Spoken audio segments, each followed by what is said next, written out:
नमस्कार दोस्तों, मेरे channel Alfaza diary by Deepa Soni में आपका स्वागत है। आज मैं आपके लिए भैरव प्रसाद गुप्ता जी द्वारा लिखी कहानी दुनिया की साड़ी लेकर आई हूँ। दोस्तों, यदि आपने मेरे चैनल को सब्सक्राइब नहीं किया है तो जाकर सब्सक्राइब कर लीजिए, क्योंकि मेरे चैनल पर आपको सभी प्रकार की 600 से अधिक कहानियाँ सुनने को मिल जाएंगी। तो चलिए शुरू करते हैं आज की कहानी दुनिया की साड़ी। लड़ाई का जमाना था। माघ की एक सांझ ढेलिया की बल्लियों के अगले सिरों को जोड़ने वाली रस्सी से कमर लगाए रमुआ काली सड़क पर खाली ठेलिया को खड़खड़ाता बढ़ा जा रहा था। उसका अधनंगा शरीर ठंडक में भी पसीने से तर था। अभी अभी एक बाबू का सामान पहुंचाकर वह ढेरे पर वापस जा रहा था। सामान बहुत ज़्यादा था, उसके लिए अकेले खींचना मुश्किल था। फिर भी लाख कहने पर भी बाबू ने जब नहीं माना तो उसे पहुंचाना ही पड़ा। सारी राह कलेजे का जोर लगा। हुमक हुमक कर खींचने के कारण उसकी गर्दन और कनपटियों की रगें मोटी हो होकर उभर कर लाल हो जाती थीं। आंखें उबल आई थीं और इस सब के बदले मिले थे उसे केवल 10 आने पैसे। तर्जनी अंगुली से माथे का पसीना पोंछ हाथ झटक कर उसने जब फिर बल्ली पर रखा तो जैसे अपनी कड़ी मेहनत की उसे फिर याद आ गई। तभी सहसा पोंपों की आवाज़ पास ही सुन उसने सर उठाया तो प्रकाश की तीव्रता में उसकी आंखें चौंधिया गई। वह एक और मुड़े मुड़े कि एक कार सर से उसकी बगल से बदबूदार धुआं छोड़ती हुई निकल गई। उसका कलेजा धक से रह गया। उसने सिर घुमाकर पीछे की ओर देखा। धुएं के पर्दे से झांकती हुई कार के पीछे लगी लाल बत्ती उसे ऐसी लगी जैसे वह मौत की एक आंख हो जो उसे गुस्से से घूर रही हो। हे भगवान, सहसा उसके मुंह से निकल गया। कहीं उसके नीचे आ गया होता तो। और उसकी आंखों के सामने कुचलकर मरे हुए उस कुत्ते की तस्वीर नाच उठी जिसका पेट फट गया था, अंतड़ियां बाहर निकल आई थी और जैसे मेहतर ने घसीट कर मूरी के हवाले कर दिया था। तो क्या उसकी भी वही गत बनती और जिंदा रहकर दर दर की ठोकरें खाने वाला और बात बात पर डांट-डपट और भद्दी भद्दी गालियों से तिरस्कृत किए जाने वाला इंसान भी अपने सबकी दुर्गति की बात सोच कांप उठा। ओह, यहाँ की मौत तो जिंदगी से भी ज़्यादा जलील होगी, उसने मन ही मन कहा। और यह बात ख्याल में आते ही उसे अपने दूर के छोटे से गांव की याद आ गई। वहाँ की जिंदगी और मौत के नक्शे उसकी आंखों में खिंच गए। जिंदगी वहाँ की चाहे जैसी भी हो, और मौत के बाद वहाँ के जलील तरीन इंसान की सबको भी लोग इज्जत से मरघट तक पहुँचाना अपना फर्ज समझते हैं। वह क्यों गांव छोड़कर शहर में आ गया?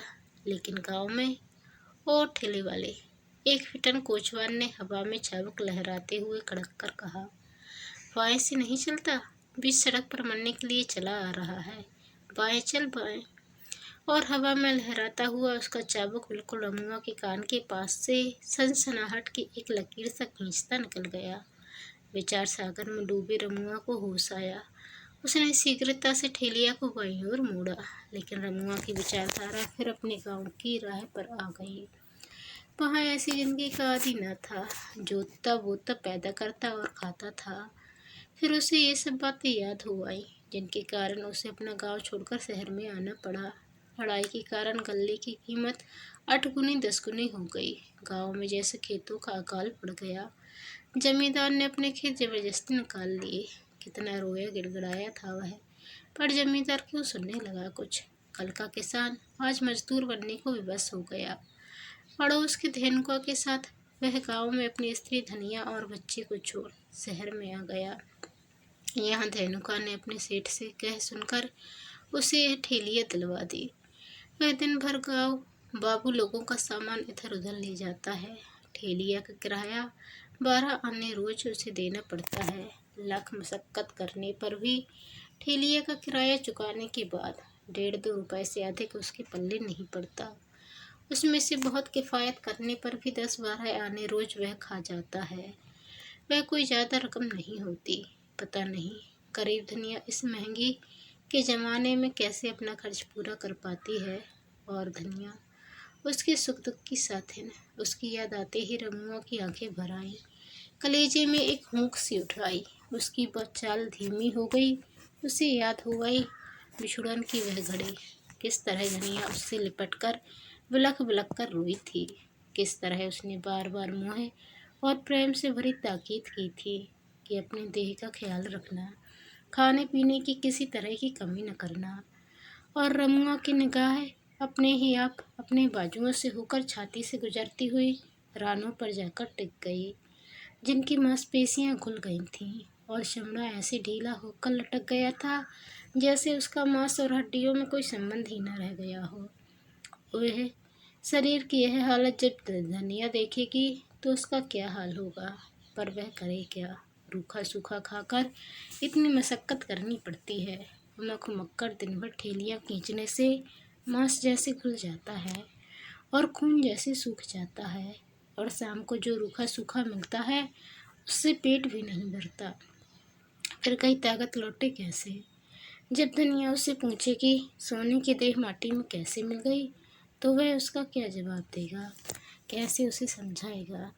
जब जब उसकी चिट्ठी आती है वह हमेशा ताकीद करती है कि अपने देह का ख्याल रखना। कैसे वह अपने देह का ख्याल रखे। इतना कतर व्योतर चलने पर भी तो यह हाल है। आज करीब 9 महीने हुए उसे आए। धनिया के शरीर पर वह एक साड़ी और एक झूला छोड़कर आया था। वह बार बार चिट्ठी में एक साड़ी भेजने की बात लिखवाती है। उसकी साड़ी तार तार हो गई होगी, झूला कब का फट गया होगा, पर वह क्या रह गया। कई बार कुछ रुपया जमा हो जाने पर एक साड़ी खरीदने की गरज से वह बाजार में भी जा चुका है, पर वह मामूली जुलहटी साड़ियों की कीमत जब 12-14 रुपये सुनता है तो उसकी आंखें ललाट पर चढ़ जाती हैं, मन मार कर लौट आता है। वह करे क्या, कैसे साड़ी भेजे धनिया को। साड़ी खरीद कर भेजे तो उसके खर्चे के लिए रुपए कैसे भेज सकेगा, पर ऐसे कब तक चलेगा। कब तक धनिया सीन टाक कर गुजारा करेगी। उसे लगता है कि यह एक ऐसी समस्या है जिसका उसके पास कोई हल नहीं है। तो क्या धनिया और उसका माथा झन्ना उठता है। लगता है कि वह पागल हो उठेगा। नहीं नहीं, वह धनिया की लाज उसकी गली का मोड़ आ गया। इस गली में ईंटें बिछी हैं, उन पर ढेलियाँ और जोर से खड़खड़ा उठी। उसकी खड़खड़ाहट उस समय रमुआ को ऐसी लगी जैसे उसके थकी परेशान दिमाग पर कोई हथौड़े की चोट कर रहा हो। उसके शरीर की अवस्था इस समय ऐसी थी जैसे उसकी सारी संजीवनी शक्ति नष्ट हो गई हो, और उसके पैर ऐसे पड़ रहे थे जैसे वे अपनी शक्ति से नहीं उठ रहे हों, बल्कि ढेलिया ही उनको आगे को लुढ़काती चल रही हो। उस दिन से रमुआ ने और अधिक मेहनत करना शुरू कर दिया। पहले भी वह क्या मेहनत नहीं करता था, पर थक जाने पर कुछ आराम करना जरूरी समझता था। किंतु अब थके रहने पर भी अगर कोई उसे सामान ढोने को बुलाता तो वह ना नुकुर ना करता। खुराक में भी जहाँ तक मुमकिन था कमी कर दी। यह सब इसलिए कर रहा था कि धनिया के लिए वह एक साड़ी खरीद सके। महीना खत्म हुआ तो उसने देखा कि इतनी तरुद्दत और परेशानी के बाद भी वह अपनी पहले की आय में सिर्फ 4 रुपये अधिक जोड़ सका है। यह देख उसे आश्चर्य के साथ घोर निराशा हुई। इस तरह वह पूरे 3-4 महीनों मेहनत करे तब कहीं एक साड़ी का दाम जमा कर पाएगा। पर इस महीने की जी तोड़ परिश्रम का उसे जो अनुभव हुआ था, उससे यह बात तय थी कि वह ऐसी मेहनत अधिक दिनों तक लगातार करेगा तो एक दिन खून उगलकर मर जाएगा। उसने तो सोचा था कि 1 महीने की बात है, जितना मुमकिन होगा वह मशक्कत करके जमा कर लेगा और साड़ी खरीद कर धनिया को दे देगा। पर इसका जो नतीजा हुआ उसे देखकर उसकी हालत वही हुई जो रेगिस्तान के उस प्यासे मुसाफिर की होती है, जो पानी की तरह किसी चमकती हुई चीज को देखकर थके हुए पैरों को घसीटता हुआ और आगे चलने की शक्ति ना रहते भी सिर्फ इस आशा से प्राणों का जोर लगाकर बढ़ता है कि बस वहां तक पहुंचने में चाहे जो दुर्गति हो जाए, पर वहां पहुंच जाने पर जब उसे पानी मिल जाएगा तो सारी मेहनत मशक्कत सफल हो जाएगी। किंतु जब वह किसी तरह पहुंच जाता है तो देखता है कि अरे, वह चीज़ तो अभी उतनी ही दूर है। निदान रमुआ की चिंता बहुत बढ़ गई। वह अब क्या करे, उसकी समझ में कुछ नहीं आ रहा था। कई महीने से वह धनिया को बहलाता आ रहा था कि अब साड़ी भेजेगा तब साड़ी भेजेगा, पर अब उसे लग रहा था कि वह धनिया को कभी भी साड़ी न भेज सकेगा। उसे अपनी दुरावस्था और बेबसी पर बड़ा दुख हुआ। साथ ही अपनी जिंदगी उसे वैसे ही बेकार लगने लगी जैसे घोर निराशा में पड़कर किसी आत्महत्या करने वाले को लगती है। फिर भी जब धनिया को रुपए भेजने लगा तो अपनी आत्मा तक को धोखा दे उसने फिर लिखवाया कि अगले महीने वह जरूर साड़ी भेजेगा। थोड़े दिनों तक वह और किसी तरह गुजारा कर ले। उस समय रमू अपनी ठेलिया के पास खड़ा जमाई ले रहा था कि सेठ ने दरबान से आकर कहा, ठेलिया लेकर चलो, सेठ जी बुला रहे हैं। बेगार की बात सोच रमुआ ने दरबान की ओर देखा। दरबान ने कहा, इस तरह क्या देख रहे हो? सेठ जी की भैंस मर गई है, उसे गंगा जी में बहाने ले जाना है, चलो जल्दी करो। वैसे निषिद्ध काम की बात सोच उसे कुछ क्षोभ हुआ। गांव में मरे हुए जानवरों को चमार उठाकर ले जाते हैं, वह चमार नहीं है, वह यह काम नहीं करेगा। पर दूसरे ही क्षण उसके दिमाग में यह बात भी आई कि वह सेठ का ताबेदार है, उसकी बात वह टाल देगा तो वह अपनी ढेलिया उससे ले लेगा। फिर क्या करेगा उसकी जिंदगी का सहारा? मरता क्या न करता। वह ठेलिया को ले दरबान के पीछे चल पड़ा। कोठी के पास पहुंचकर रमुआ ने देखा कि कोठी के बगल में टीन के छप्पर के नीचे मरी हुई भैंस पड़ी है और उसे घेर कर सेठ, उसके लड़के मुनीम और नौकर चाकर खड़े हैं, जैसे उनका कोई अजीज मर गया हो। ढेलिया खड़ी कर वह घिन्न मन लिए खड़ा हो गया। उसे आया देख मुनीम ने सेठ की ओर मुड़कर कहा, सेठ जी, ठेलिया आ गई, अब इसे जल प्रवाह के लिए उठवाकर ठेलिया पर रखवा देना चाहिए। हाँ मुनीम जी, तो इसके कफन वगैरह का इंतजाम करा दे। मेरे यहाँ इसने जीवन भर सुख किया, अब मरने के बाद इसे नंगी ही क्या जल प्रवाह के लिए भेजा जाए? मेरे विचार से बिछाने के लिए एक नई दरी और ओढ़ाने के लिए 8 गज मलमल काफ़ी हो गई, जल्द दुकान से मंगा भेजे। देखती ही देखती उसकी ठेलिया पर नई दरी बिछा दी गई। उसे देखकर रमुआ की धसी आंखों में जाने कितने दिनों की एक पामाल हसरत उभर आई। सहज ही उसके मन में उठा, काश वह उस पर सो सकता। पर दूसरे ही क्षण इस अपवित्र ख्याल के भय से जैसे वह कांप उठा। उसने आंखें दूसरी ओर मोड़ ली। कई नौकरों ने मिलकर भैंस की लाश उठा दरी पर रख दी। फिर उसे मलमल से अच्छी तरह ढक दिया गया। इतने में एक खैर ख्वाह नौकर सेठ जी की बगिया से कुछ फूल तोड़ लाया। उनका एक हार बना भैंस के गले में डाल दिया गया और कुछ इधर उधर उसके शरीर पर बिखेर दिए गए। यह सब कुछ हो जाने पर सेठ ने बड़े लड़के ने रमुआ की ओर मुड़कर कहा, देखो इसे तेज धारा में ले जाकर छोड़ना और जब तक यह धारा में बह न जाए तब तक ना हटना, नहीं तो कोई इसके कफन पर हाथ साफ कर देगा। उसकी बात सुनकर नमक हलाल मुनीम ने रद्दा जमाया, हाँ वे रमुआ, बाबू की बात का ख्याल रखना। रमुआ को लगा जैसे वह बातें उसे ही लक्ष्य करके कही गई हों। कभी कभी ऐसा होता है कि जो बात आदमी के मन में कभी स्वप्न में भी नहीं आती, वह किसी के कह देने पर ऐसे मन में उठ जाती है जैसे सचमुच वह बात पहले से ही उसके मन में थी। रमुआ के ख्याल में भी यह बात नहीं थी कि वह कफन पर हाथ लगाएगा, पर मुनीम की बात सुन सचमुच उसके मन में यह बात कौंध गई कि क्या वह भी ऐसा कर सकता है। वह इन्हीं विचारों में खोया हुआ ठेलिया उठा आगे बढ़ा। अभी थोड़ी ही दूर सड़क पर चल पाया था कि किसी ने पूछा, क्यों भाई, यह किसकी भैंस थी? रमुआ ने आगे बढ़ते हुए कहा, सेठ गुलजारी लाल की। उस आदमी ने कहा, तभी तो भाई, बड़ी भगवान थी यह भैंस, नहीं तो आजकल किसे नसीब होता है मलमल का कफन। रमुआ के मन में उसकी बात सुनकर उठा कि क्या सचमुच मलमल का कफन इतना अच्छा है। उसने अभी तक उसकी ओर निगाहें नहीं उठाई थी, यही सोचकर कि कहीं उसे देखते देखकर सेठ का लड़का और मुनीम यह न सोचे कि वह ललचाई आंखों से कफन की ओर देख रहा है।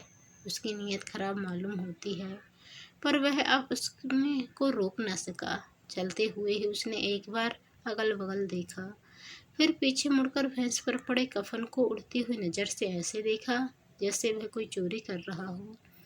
काली भैंस पर पड़ी सफ़ेद मलमल, जैसे काली दूब कि एक चप्पे पर उज्जवल चांदनी फैली हुई हो। सचमुच यह तो बड़ा उम्दा कपड़ा मालूम देता है, उसने मन में ही कहा। कई बार यह बात उसके मन में उठी तो सहज ही उसे उन झिलंगी साड़ियों की याद आ गई जिन्हें वह बाजार में देख चुका था और जिनकी कीमत 12-14 से कम न थी। उसने उन साड़ियों का मुकाबला मलमल के उस कपड़े से जब किया तो उसे वह मलमल बेशकीमती जान पड़ा। उसने फिर मन में ही कहा, इस मलमल की साड़ी तो बहुत ही अच्छी होगी, और उसे धनिया के लिए साड़ी की याद आ गई। फिर जैसे इस कल्पना से ही वह कांप उठा। वह कैसी बात सोच रहा है वह? जीते जी ही धनिया को कफन की साड़ी पहनाएगा? नहीं नहीं, वह ऐसा सोचेगा भी नहीं। ऐसा सोचना भी अपशकुन है। और इस ख्याल से छुटकारा पाने के लिए वह अब और जोर से ठेलियाँ खींचने लगा। अब आबादी पीछे छूट गई थी। सूनी सड़क पर कहीं कोई नजर नहीं आ रहा था।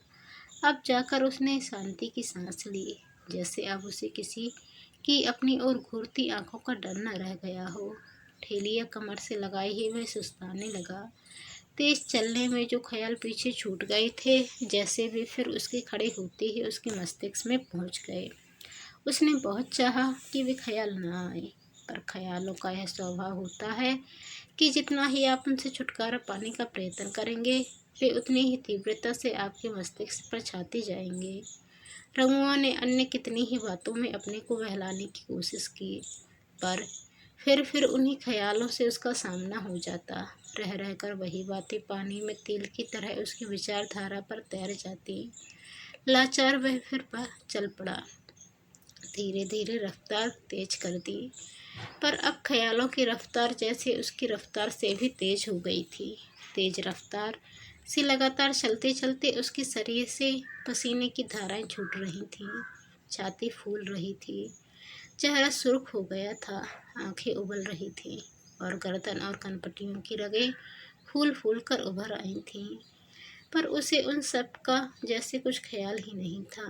वह भागा जा रहा था कि जल्द से जल्द नदी पहुंच जाए और भैंस की लाश धारा में छोड़ दे।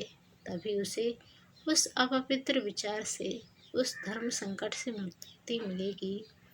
अब सड़क नदी के किनारे किनारे चल रही थी। उसने सोचा, क्यों न कगार पर से ही लाश नदी की धारा में लुढ़का दे, पर दूसरे ही क्षण उसके अंदर से कोई बोल उठा, अब जल्दी क्या है, नदी आ गई, थोड़ी दूर और चलो, वहाँ कगार में उतरकर बीच धारा में छोड़ना। वह आगे बढ़ा, पर बीच धारा में छोड़ने की बात क्यों उसके मन में उठ रही है? क्यों नहीं वह उसे यहीं छोड़कर अपने को कफन की लोथ से, उस अपवित्र ख्याल से मुक्त कर लेता। शायद इसलिए कि सेठ के लड़के ने ऐसा ही करने को कहा था, पर सेठ का लड़का यहाँ खड़ा खड़ा देख तो नहीं रहा है। फिर तो क्या उसे अब उसी वस्तु से, जिससे जल्दी से जल्दी छुटकारा पाने के लिए वह भागता हुआ आया है, अब मोह हो गया है? नहीं नहीं, वह तो अब वह शमशान से होकर गुजर रहा था। अपनी झोपड़ी से झाँककर डोमेन ने देखा तो वह उसकी ओर दौड़ पड़ी। पास आकर बोली, भैया यहीं छोड़ देना। रमुआ का दिल धक से कर गया। तो क्या यह बात डोमेन को मालूम है कि वह लाश को इसलिए लिए जा रहा है कि? नहीं नहीं, तो भैया यहाँ धारा तेज है, छोड़ दो ना यहीं। डोमेन ने फिर विनती की। हाँ हाँ, छोड़ देना, यह मौका अच्छा है। डोमेन के सामने ही उसे गवाह बनाकर छोड़ दे और साबित कर दे कि तेरे दिल में वैसी कोई बात नहीं है। रमुआ के दिल ने ललकारा, पर वह यूं ही डोमेन से पूछ बैठा, क्यों, यहीं क्यों छोड़ दूं? तुम्हें तो कहीं ना कहीं छोड़ना ही है। यहाँ छोड़ दोगे तो तुम भी दूर ले जाने की मेहनत से छुटकारा पा जाओगे, और मुझे। कहकर वह कफन की ओर ललचाई दृष्टि से देखने लगी। तुम्हें क्या? रमुआ ने पूछा। मुझे यह कफन मिल जाएगा। उसने कफन की ओर उंगली से इशारा करके कहा। कफन? रमुआ के मुंह से यूं ही निकल गया। हाँ हाँ, कहीं इधर उधर छोड़ दोगे तो बेकार में सड़ गल जाएगा। मुझे मिल जाएगा तो मैं उसे पहनूंगी। देखते हो ना मेरे कपड़े। कहकर उसने अपने लहंगे को हाथ से उठाकर उसे दिखा दिया। तुम पहनोगी कफन? रमुआ ने ऐसे कहा जैसे उसे उसकी बात पर विश्वास ही ना हो रहा हो। हाँ हाँ, हम तो हमेशा कफन ही पहनते हैं, मालूम होता है तुम शहर के रहने वाले नहीं हो। क्या तुम्हारे यहाँ? हाँ, हमारे यहाँ तो कोई छूता तक नहीं। कफन पहनने से तुम्हें कुछ होता नहीं? रमुआ की किसी शंका ने जैसे अपना समाधान चाहा, पर वह ऐसे स्वर में बोला जैसे यूं ही जानना चाहता हो। गरीबों को कुछ नहीं होता भैया। आजकल तो जमाने में ऐसी आग लगी है कि लोग नंगी लाशें लुढ़का जाते हैं। नहीं तो पहले इतने कफन मिलते थे कि हम बाजार में बेच आते थे। बाजार में बेच आते थे? रमुआ ने ऐसे पूछा जैसे उसके आश्चर्य का ठिकाना न हो। कौन खरीदता था उन्हें? हमसे कबाड़ी खरीदते थे और उनसे गरीब और मजदूर, उसने कहा। गरीब और मजदूर? रमुआ ने कहा। हाँ हाँ, बहुत सस्ता बिकता था ना। शहर के गरीब और मजदूर ज़्यादातर वही कपड़े पहनते थे। रमुआ उसकी बात सुन जैसे किसी सोच में पड़ गया। उसे चुप देख डोमिन फिर बोली, तो भैया छोड़ दो ना यहीं। आज न जाने कितने दिन बाद ऐसा कफन दिखाई पड़ा है। किसी बहुत बड़े आदमी की भैंस मालूम पड़ती है, तभी तो ऐसा कफन मिला है इसे। छोड़ दे भैया, मुझ गरीब के तन पर चढ़ जाएगा, तुम्हें दुआएं दूंगी। कहते कहते वह गिड़गिड़ाने लगी। रमुआ के मन का संघर्ष और तीव्र हो उठा। उसने एक नज़र डोमिन पर उठाई तो सहसा उसे लगा जैसे उसकी धनिया चिथड़ों में लिपटी डोमिन की बगल में आ खड़ी हुई है और कह रही है, नहीं नहीं, इसे न देना, मैं भी तो नंगी हो रही हूँ, मुझे मुझे। और उसने ढेलियाँ आगे बढ़ा दी। क्यों भैया, तो नहीं छोड़ोगे यहाँ? डोमिन निराश हो बोली। रमुआ सकपका गया। क्या जवाब दे वह उसे? मन का चीर जैसे उसे पानी पानी कर रहा था। फिर भी जोर लगाकर मन की बात दबा उसने कहा, सेठ का हुक्म है कि इसका कफन कोई छूने न पाए। और ढेलिया को इतने जोर से आगे बढ़ाया जैसे वह इस ख्याल से डर गया हो कि कहीं डोमिन कह ना उठे, यह क्यों नहीं कहते कि तुम्हारी नीयत खुद खराब है। काफ़ी दूर बढ़कर यह सोचकर कि कहीं डोमिन कफन के लोभ से उसका पीछा तो नहीं कर रही है, उसने मुड़कर चोर की तरह पीछे की ओर देखा। डोमिन एक लड़के से उसी की ओर हाथ उठाकर कुछ कहती सी लगी। फिर उसने देखा कि वह लड़का उसी की ओर आ रहा है। वह घबरा उठा। तो क्या वह लड़का उसका पीछे करेगा? अब वह धीरे धीरे रह रहकर पीछे मुड़कर लड़के की गतिविधि को ताड़ता चलने लगा। थोड़ी दूर जाने के बाद उसने देखा तो लड़का दिखाई नहीं दिया। फिर जो उसकी दृष्टि झाओं के झुरमुटों पर पड़ी तो शक हुआ कि वह छिपकर तो उसका पीछा नहीं कर रहा है। पर कई बार आगे बढ़ते बढ़ते देखने पर भी जब उसे लड़के का कोई चिन्ह दिखाई न दिया तो वह उस ओर से निश्चिंत हो गया। फिर भी चौकन्नी नज़रों से इधर उधर देखता ही बढ़ रहा था। काफ़ी दूर एक निर्जन स्थान पर उसने नदी के पास ढेलियाँ रोकी। फिर चारों ओर शंका की दृष्टि से एक बार देखकर उसने कमर से ढेलियाँ छुड़ा जमीन पर रख दी। अब उसके दिल में कोई दुविधा न थी। फिर भी जब उसने कफन की ओर हाथ बढ़ाया तो उसकी आत्मा का नृत्य तक हिल उठी। उसके कांपते हाथों को जैसे किसी शक्ति ने पीछे खींच लिया। दिल धड़ धड़ करने लगा। आंखें विवस्त्रता की सीमा तक फैल गई। उसे लगा जैसे सामने हवा में हजारों फैली हुई आंखें उसकी ओर घूर रही हैं। वह किसी दहशत में कांपता बैठ गया। नहीं नहीं, उससे यह नहीं होगा। फिर जैसे किसी आवेश में उठ उसने ढेलिया को उठाया कि लाश को नदी में उलट दे कि सहसा उसे लगा कि जैसे फिर धनिया उसके सामने आ खड़ी हुई है, जिसकी साड़ी जगह जगह बुरी तरह फट जाने से उसके अंगों के हिस्से दिखाई दे रहे हैं। वह उन अंगों को सिमट सुकड़कर छिपाती जैसे बोल उठी, देखो, अब की अगर साड़ी ना भेजी तो मेरी दशा। नहीं नहीं, रमुआ हथेलियों से आंखों को ढकता हुआ बोल उठा और ढेलिया जमीन पर छोड़ दी। फिर एक बार उसने चारों ओर शीघ्रता से देखा और जैसे एक क्षण को उसके दिल की धड़कन बंद हो गई। उसकी आंखों के सामने अंधेरा छा गया। उसका ज्ञान जैसे लुप्त हो गया और उसी हालत में उसी क्षण उसके हाथों ने बिजली को तेजी से कफन खींचा, समेट कर एक ओर रखा और ढेलिया उठाकर लाश को नदी में उल्टा दिया। तब जाकर जैसे होश हुआ। उसने जल्दी से कफन ढेलिया पर रख उसे माथे के मैले गमछे से अच्छी तरह ढक दिया। और ढेलिया उठा तेजी से दूसरी राह से चल दिया। कुछ दूर तक इधर उधर देखे बिना वह सीधे तेजी से चलता रहा, जैसे वह डर रहा था कि इधर उधर देखने पर कहीं कोई दिखाई न पड़ जाए। पर कुछ दूर और आगे बढ़ जाने पर वह जैसे ही निडर हो गया, जैसे चोर सैन्य से दूर भाग जाने पर। अब उसकी चाल में धीरे धीरे ऐसी लापरवाही आ गई जैसे कोई विशेष बात ही ना हुई हो, जैसे वह रोज की तरह आज भी किसी बाबू का सामान पहुंचाकर खाली ठेलिया को धीरे धीरे खींचता अपने में रमा हुआ डेरे पर वापस जा रहा हो।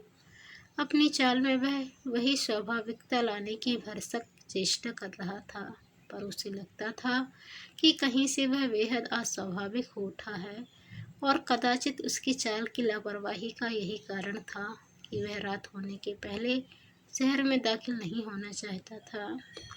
काफ़ी दूर निकल जाने पर न जाने उसके जी में क्या आया कि उसने पलटकर उस स्थान की ओर एक बार फिर देखा जहाँ उसने भैंस की लाश गिराई थी। कोई लड़का कोई काली चीज पानी में से खींच रहा था। वह फिर बेतहाशा ठेलिया को सड़क पर खड़खड़ाता भाग खड़ा हुआ। उस दिन गांव में हल्दी में रंगी मलमल की साड़ी पहने धनिया अपने बच्चे को एक हाथ की उंगली पकड़ाए और दूसरे हाथ में छाक भरा लोटा कंधे पर उठाए जब काली माई की पूजा करने चली, तो उसके पैर असीम प्रसन्नता के कारण सीधे नहीं पड़ रहे थे। उसकी आंखों से जैसे लाल छलका पड़ता था। रास्ते में न जाने कितनी औरतों और मर्दों ने उसे टोककर पूछा, क्यों धनिया, यह साड़ी रमुआ ने भेजी है? और उसने हर बार शर्माई आंखों को नीचे कर होठों पर उमड़ती हुई मुस्कान को बरबस दबाकर सर हिला जताया। हाँ, तो दोस्तों, आपको ये कहानी कैसी लगी कमेंट कर ज़रूर बताएं। चैनल पर नए आए हैं तो चैनल को सब्सक्राइब कर बेल आइकन को क्लिक कर लें। धन्यवाद। जय हिंद।